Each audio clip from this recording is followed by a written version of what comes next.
তুমি প্রবাসে যাওয়ার সময় আমাকে ওয়াদা করিয়েছিলে তোমার মা বাবা যেন আমার কাছ থেকে সামান্য পরিমাণও কষ্ট না পায়, আমি যেন তাদের কোনোদিন অবাধ্য না হই। আমি তোমার কথা রেখেছি।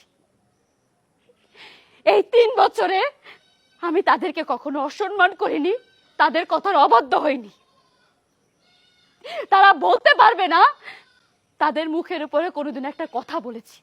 তারা যা বলেছে আমি তাই শুনেছি।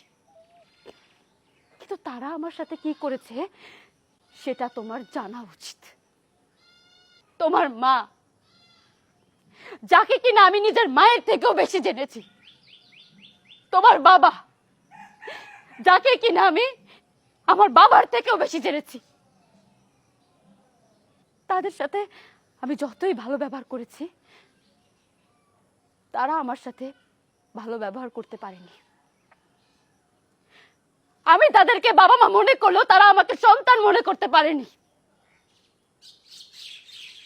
কারণ আমি গরিবের মেয়ে ছিলাম।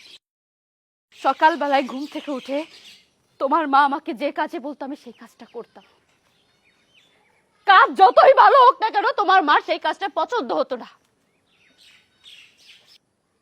সারাদিন যখন কাজ করে দুটো খাবার খেতে বসতাম তখন আমার কপালে কি জুটতো জানো?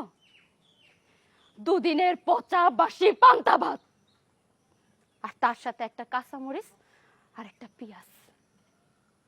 আরে বাড়ির আশেপাশে যদি কুত্তা থাকে তারেও তো মনে হয় 2 দিনের পচা বাসি খাবার খাইতে দেয় না।